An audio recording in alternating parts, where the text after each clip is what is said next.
I've had to tell more than a few women, you cannot smoke marijuana in my car. I don't care whether it's vape, and most certainly, most certainly, because I think that's even worse, can't be a blunt.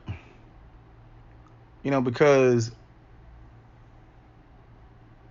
I'm in a field where that can seriously affect me.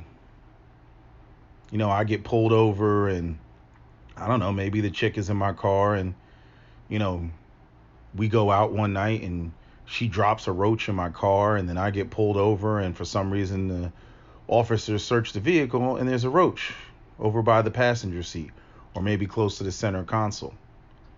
Or we're driving back and now the car, smells like the aroma of marijuana. You know what I'm saying? Like, I can't have that.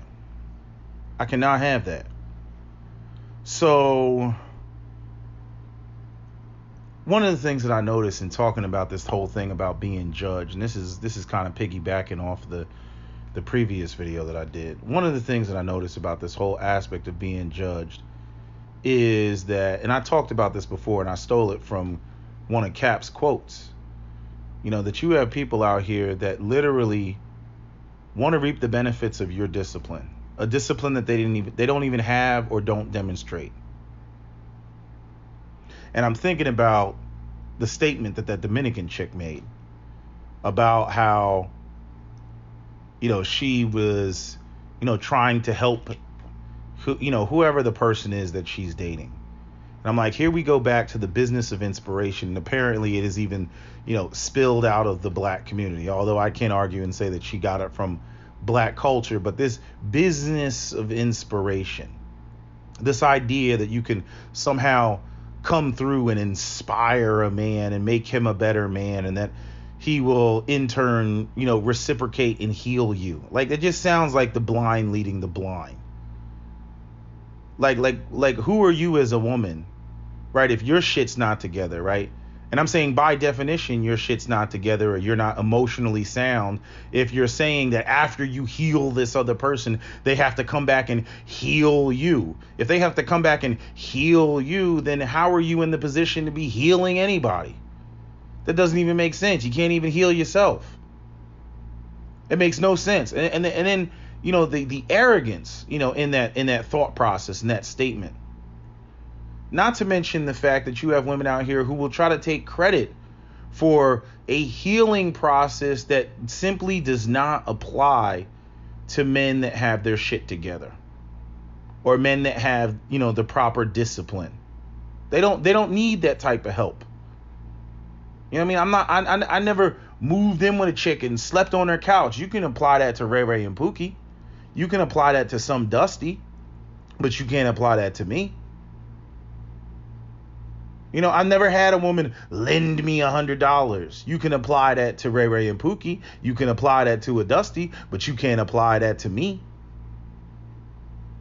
You see? And so we dive back into what we called out about midway through the decade-long journey of these discussions, which are women intentionally avoiding men who are established, so that not only can they call shots in the relationship or leverage their position in the relationship some way, somehow, but because of that aspect of judging and that aspect of, having to adhere to, rules, regulations, and structure, right? And the fact, and this came again out of her own mouth, the fact that her inadequacies will bubble right to the surface. And see, what the women do is they will, constantly, this goes to that Ray Ray and Pookie argument. They will constantly talk about dysfunctional men, but never talk about their interactions with men that have their shit together. And if they do, the conversation will go to something about cheating or something about abuse of power or abuse of money. Not saying that doesn't go on, but they're really trying to mask the fact of what they're on, what they're avoiding, because they don't like the way that they feel when they actually get with a dude that's established. I mean, I want you to think about just the psychotic nature of what's being stated here. The complaint is men don't have their shit together, right? But then you have women who are actively avoiding men that have their shit together because of the dynamic, the power dynamic, and how that would make them feel. But yet you have women running around talking about how they want to date up and they want to date alphas and powerful men and wealthy men and high value men and all this stuff. You know, the whole aspect, this is the crazy part, right? Going back to the, smoking weed in my vehicle, right? The part that really blows my mind is, right, like, here you have somebody who doesn't want to be judged. They want to be able to smoke marijuana in my vehicle, stink it all up, right? And they feel judged because I say either no, you cannot do that, or further judged because marijuana is not something that I engage in. I don't smoke weed. So right off top, they're going to feel judged. They're going to feel, oh, this dude's lame. He doesn't engage. Now all of a sudden I feel some type of way. I just said, hey, I don't even have to say you can't smoke it in my car. I could just say I don't smoke it myself. That's all I gotta say. I don't smoke it myself. And that ends up being a problem because now they know it's there's areas where it's unacceptable. They know it. And the thing is like, you'll have a woman, they like the idea of dating a professional man. Oh, they love that until you get into the rules and regulations. But the part that really blows my mind is the fact that you have people that want to reap the benefits of somebody else's discipline when they lack the discipline themselves. They don't want to be judged by the person who is disciplined. But that person being disciplined is and not engaging in, example, smoking marijuana, right? Which oftentimes is because they have to comply with rules and regulations themselves, is the whole reason, or a large part of the reason, why they're in the position that they're in, why they're a high value male in the first place. It requires discipline to get to that level. And see, the whole thing in the community, it goes back to me saying why I hate the culture, why I hate the black culture. Because, now, with social media and everything, now we've entered this era, we've entered this situation where, hustles have become careers, right? You have people that are like, oh, I'm an influencer. I have a social media, right? You got people, they're making stupid money. People making stupid money with social media. But I want you to think about how we value that as black people. Started from the bottom, now we're here, right? We value and we champion people who are doing things that are more in league with their passion or what they like to do. Truth be told, they're not even really passions. It's just, hey, I'd rather sit here and piss, shit, and fart on YouTube and talk about random shit or act goofy, which doesn't require a whole bunch of thought or energy. I'm not going to reduce it down to that because some people do have some creative videos, but you get what I'm saying, as opposed to going and slaving and working a 9 to 5. But then people turn around and they want to complain and they want to lament over the fact that the black community doesn't have any infrastructure. It doesn't have any brick and mortar institutions.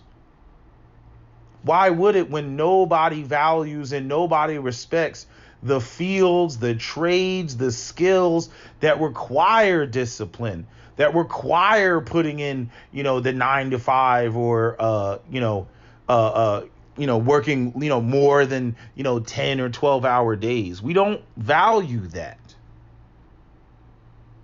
And so when you have a culture of people that look at it from that standpoint, it's like, it should be no wonder why, we have the problems that we have. It should be no wonder why many of the black men, the high value black men and well-to-do black men, find themselves not choosing African American women.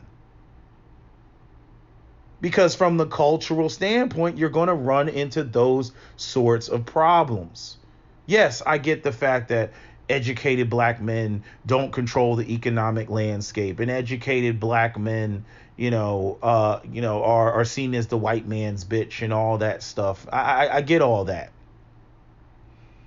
But when you dive deeper into that, that's not the main reason why these women are not dealing with these men.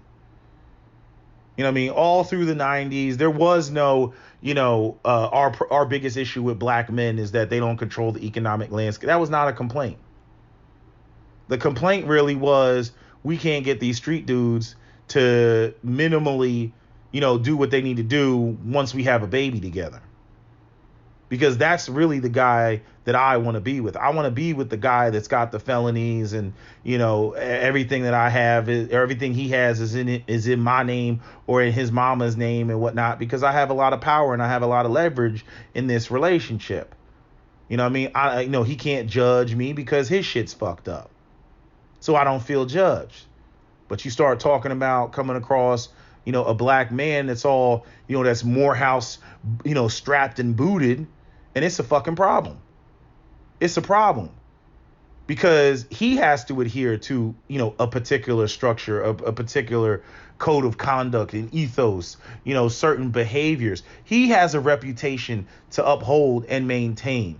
And his woman is supposed to be a reflection of that reputation that he is to uphold and maintain.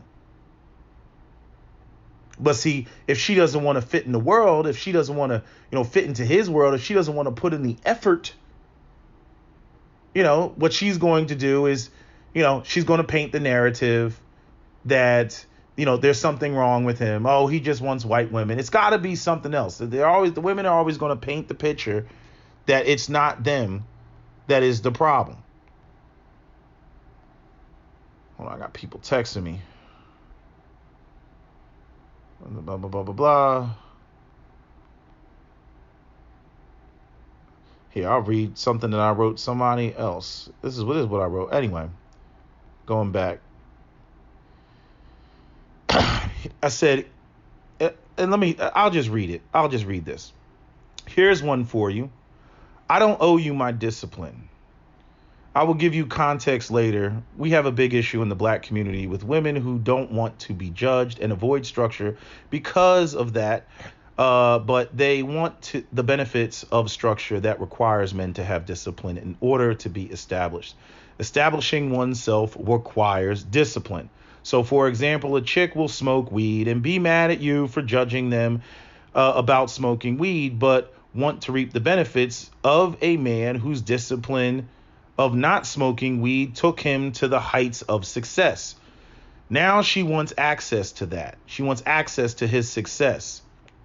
Or in the black community, the eternal black woman, as I like to call it, you all lost to white supremacy, and we have suffered as a result of your collective failure. So all you black men who are making money, you need to choose us because you owe us.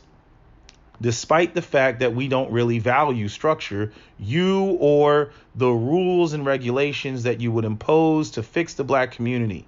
Some people like Negan thrive in the zombie apocalypse. They don't want it to actually be fixed. They want to charge you with a crime and then claim that they don't have to adhere to your rules because what you are doing is owed to them. So they feel entitled to your discipline. This is what we have to deal with as black men. And then I continued and I said, because one of the statements that was made was, the smart ones will not allow shaming to affect their decisions on who they choose to marry. Some of us work too hard to get to the positions we are in. And I responded and I said, yeah, but it's not respected in the community. Hustles have become careers with social media, and black men have more respect, and black people have more respect for what you have a passion for than what you need to do to make a living. At the end of all of this, at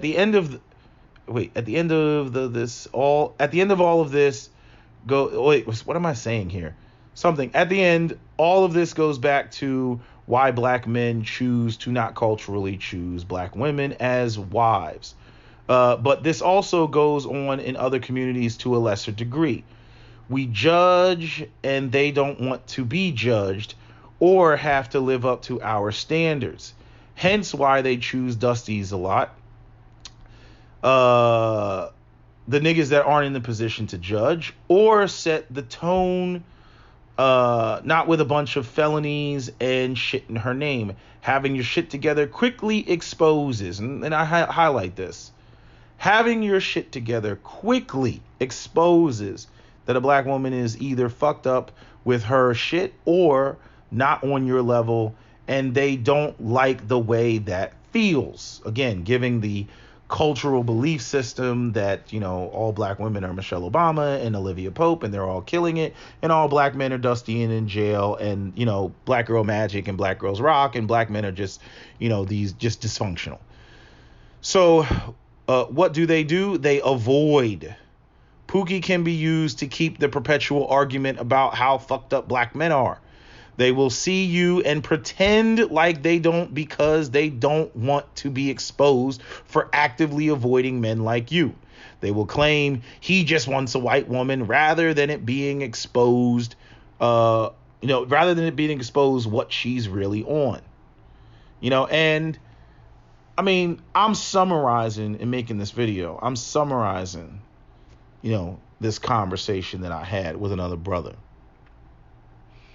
And I mean, this is really, you know, just how bad it is. You know, like a lot of women really do feel that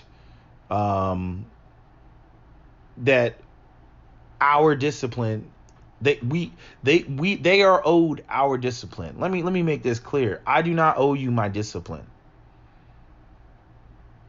Let me say it again. I do not owe you my discipline.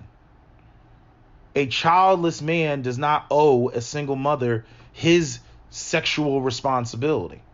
A childless man does not owe a single mother his sexual discipline, or vice versa. If you want to talk about a childless woman, she does not owe a man that has babies all around the world her sexual discipline. And a man who does not smoke weed, you know, to get to the level that he got to, does not owe somebody who engages in smoking weed, does not owe them, you know, the lifestyle that the person who does not smoke weed has created for themselves. Now, I know there's people out there who smoke weed, and you got some functioning addicts and they can get stuff done and whatnot. But again, we know what happens when you get caught. You see, and then not only that, that whole aspect of whatever, rule breaking and doing what you want, you know, that spills into other areas. You know, spills into other areas. I mean, I love going to the gym. I love working out. I don't know any women that are super fit, got bodies to kill for, like what's that chick's name? One of the finest chicks on YouTube, Body by Neeks or something like that. You know, I don't know any sisters that look like that, or any other women that look like that are out here smoking weed every day. Not to mention that shit puts you in a situation like, okay, here you got a black professional, and then you got this other person. That means, okay, if you smoke weed every day, it's not just some once a year type of thing, like, hey, it's around and I'm with a close, you know, group of friends and it's just available, and so I take a couple puffs. Like, no, the people that smoke every day, they got a weed man. You know what I'm saying? They're going out there, you know, linking up with their connect. They're meeting people in alleys and shit, or wherever they go, going into parked cars, going into parking garages, you know, all off in the cut, you know, high risk behavior. That's what they're doing. You know, and so if you're with a woman like that, if you're with a woman like that, that's gonna be a problem. You're gonna be out somewhere, you're trying to enjoy an evening. Oh, I want to get high. Could you drop me off over here? Could you take me here? Could you take me here? I need you to drive me into North Philly. What? Yeah, I got to call somebody. I got to get my connect. Be like, bitch, I ain't doing all that. Like, do you know what I do for a living? Like, bitch, I'm not doing all that. You know what I'm saying? Like, and don't get it twisted. Like, this is a class thing. You know, this rolls right into, you know, people want to sit there and they want to talk about people being judgmental and bougie and all this other shit. This is why when it comes to class, people are that way. This is why. That's not to say that you don't have people in the burbs and you don't have people that come from, you know, better backgrounds and all that other shit that don't engage in smoking weed. I know lots of white people in the suburbs that smoke marijuana. But quiet as is kept, for a lot of them, it's just a phase. They give that shit up. But it still goes on. It does go on. Don't get it twisted. But the percentage of people who you know come from that type of background, who engage in that shit, is far, far less. Because they have way more to lose.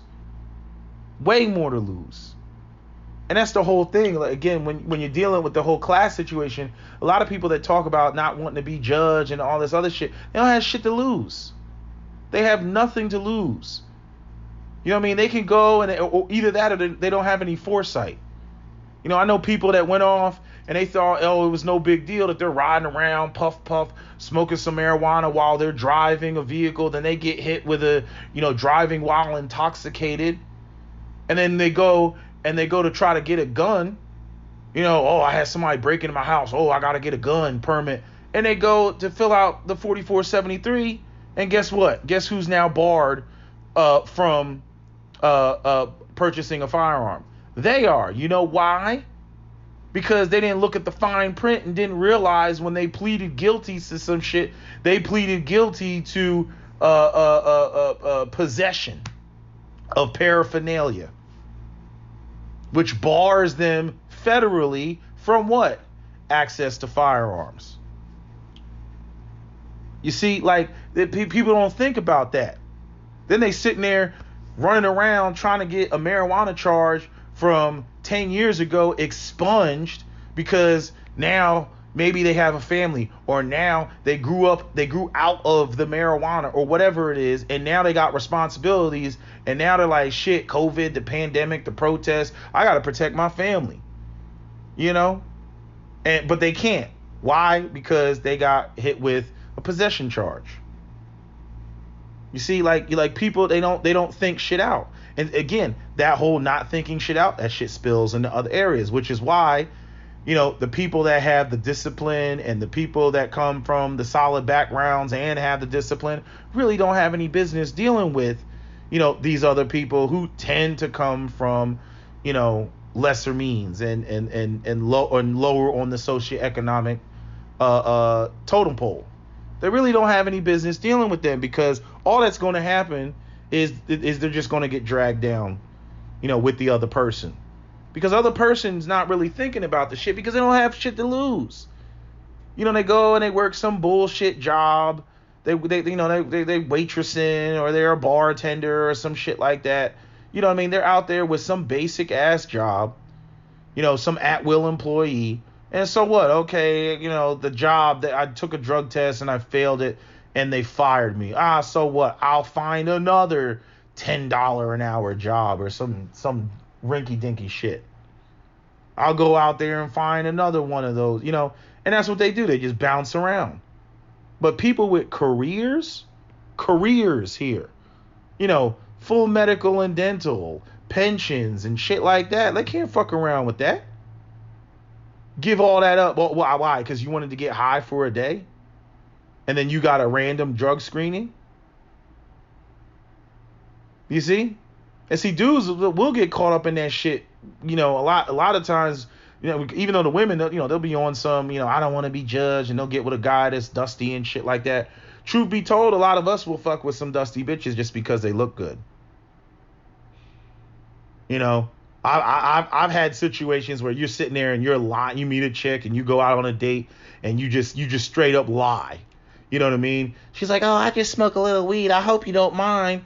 You know, I'm just sitting there. I'm looking at how fine she is. Oh no, I don't mind. Back of my mind, I'm like, you goddamn right, bitch, I mind. You damn right, I fucking mind. The fuck, and you sitting there, you like, goddamn, I can't do nothing with this bitch. I can't do nothing but fuck her. That's exactly what goes through your mind. You're like, man, shit, I'm just trying to get some pussy. I'm just gonna fuck this bitch and get the fuck on. She looks good enough. Fuck it. Or, she's young. So let's say she's like, 25, in and around 25, give or take a few. So she's still young. She still looks good. The weed hasn't taken its toll on her body. The alcohol hasn't taken a toll on her body. The cigarette smoke hasn't taken a toll on her body. Although I'd say cigarette smoke is the least. I really don't know a whole bunch of sisters that smoke cigarettes, but I know it does go on. But I mean, seriously speaking, how many women that actually smoke weed that look good, into their 30s? I mean, we are in the generation where, no, we don't smoke cigarettes even the young people today, they don't smoke cigarettes like people did in the past. Everybody's on fitness. Everybody wants to go to the gym and be an Instagram model and shit like that. So, I don't know what these white guys are talking about when they're like, she hit the wall, they talking all that shit. I'm like, women today are probably the most fit that they've ever been. Unfortunately, I can't share that statement or make that statement with the overwhelming vast majority of black women. And truth be told, I really can't make that with the vast majority of other races of women. But I will just say, you can see it when you go to the gym. There's a higher propensity of non-black women who are at the gym that are getting it right, getting it tight. So gyms made an explosion. Planet Fitness, $10 a month. LA Fitness reduced its prices and stuff, but they're still kind of high. But you get the point that I'm making. Like they, all these people are more fitness conscious in America than they've ever been, or at least a larger segment of the population. And I don't know any women that go heavy in the gym. Look hella fine, beautiful, and are on some, I gotta light a blunt every day, or I gotta swim in a bottle every day. You know what I mean? Like I've treated patients 24 years old with pancreatitis. You know how much alcohol you gotta drink to have pancreatitis, especially at 24 years old? And not only that, this girl had the audacity, black woman by the way, had the audacity to be attractive. Unfortunately, she was already a single mother, but she was attractive. And I'm just sitting there looking at her. You keep going down this path, not only are you going to most likely develop cirrhosis of the liver, but all of your beauty is just talk about just flushing it down the damn toilet. Just flushing it down the toilet. It's just, I don't know what to say. I didn't know it was this bad. I didn't know that whole not wanting to be judged and everything like that. I didn't know it was that bad. And it's like people want to do whatever it is they want to do and not be judged. But the thing is like, it would be one thing if, okay, you want to do whatever you want to do, then accept what comes with that. Accept the consequences that come with that. Accept the fact that, you may be paying these consequences for a prolonged period of time due to the decisions that you make when you're young. Nobody owes you a relationship. Nobody owes you their discipline. That you get to suddenly, oh shit, I'm 30 now. Oh, I need a man to be here. Yeah, you need a man to be here. Now, what you feel you deserved is now what you actually need. There's nothing. Let me say this. Let me be very clear about this. There's nothing impressive about somebody who becomes mature when they're mature. What's impressive is when somebody is mature and they're still young. That's what's impressive. It's like, if you come across a 70-year-old And they like a 70-year-old can't even use the word mature. You know what I'm saying? Like there's no such thing as being mature at 70. You know what I'm saying? Like in other words, you should be mature at 70. That's not even something that's like sitting there like in other words, that's like a 70-year-old like I don't know, pointing out that they have gray hairs like duh. Like you should that should be the reality. But we all know that we got black people in the black community. Like it's like they're stuck in their early 20s. They never grew up. They got Peter Pan syndrome, as I like to call it. They never grew up. You know, and I mean, we have a culture of never grow up. Like I said before, I mean, you know, what exists for a black man past the age of 30? Where's the promoted image of the black man after 30? Because it's basically up until 30 that you can kind of engage in being cool and hip hop and all that shit. You can do that up until you're 30. And then after that, like what exists after? What promoted image of black men exists after 30? With white men, you know, you get to be, you know, you get to be George Clooney and you get to, you know, have a family and you're firmly established in your career in corporate America and you got, you know, a couple, you know, adolescent kids at that point and, you know, you're planning, you know, vacations and shit like that. Like you're doing things, right? That's the image. You're supposed to be settled at that point, right? But for black men, it doesn't exist. You just kind of perpetually stay, you know, in the state of 25 years old. And quiet as is kept, a lot of black women do the same thing. The only thing that I think straightens them out a lot of times, and it is so. I hate when women say this. My kids were good for me. They straightened me out. Like, so let me get this right. So you had to have a kid in order to get straightened out. Like you had to do some immature, sexually irresponsible shit to mature, to become mature. Like, bitch, I'm not impressed. That shit doesn't impress me. You know, like typically that's what happens when you come across single mothers and they try to sell you their maturity. You know, well, my kids made me mature. I'm like, chick, I became mature without having to have any goddamn kids. You know, so and that's the whole thing. Like, you know, and I mean it's just a fact. Like disciplined people who had discipline, we don't give people who have already clearly fucked up. We don't give them any leeway. We just don't. It's virtually impossible to. It's like, hey, I demonstrated discipline. You know what? You know, I'm not gonna give you an equal amount of respect when you already fucked up. I'm just not gonna give you that. You know, it's the same way that I can't, if I've already given something considerable, an extensive amount of thought, and I'm having a conversation with somebody, and I can tell that, you know, it like they never even thought about the conversation that we're having until I brought it up. Like, damn, I never thought about it like that. I'm not going to give their opinion more weight than I give mine. Now, they might say something profound. I'm like, damn, that's deep. Or, damn, that's impressive. Like, some people I can say something to, and they'll be like, damn, I never thought about it like that. And then they immediately know what I'm talking about, and they immediately, you know, dive into some really profound and intelligent shit. But then there's other people, you know, that literally, I mean, they give something 30 seconds of thought, and all of a sudden now they're an expert. And now they're going to try to claim that their opinion is on par with my opinion. You know what I mean? And I can tell that they're only seeing it from one angle. I'm like, actually, that prism has multiple sides, just so you know. Oh, it does? Oh, flip it this way. Oh, shit. You know, so it's that sort of stuff that goes on. But, yeah, I don't have much else to say. I mean, it's a scary thought. It's a scary thought. I mean, we've been trying to expose the fact that these women will avoid men that have themselves together. I mean, you see it even with the women that call in Kevin's show.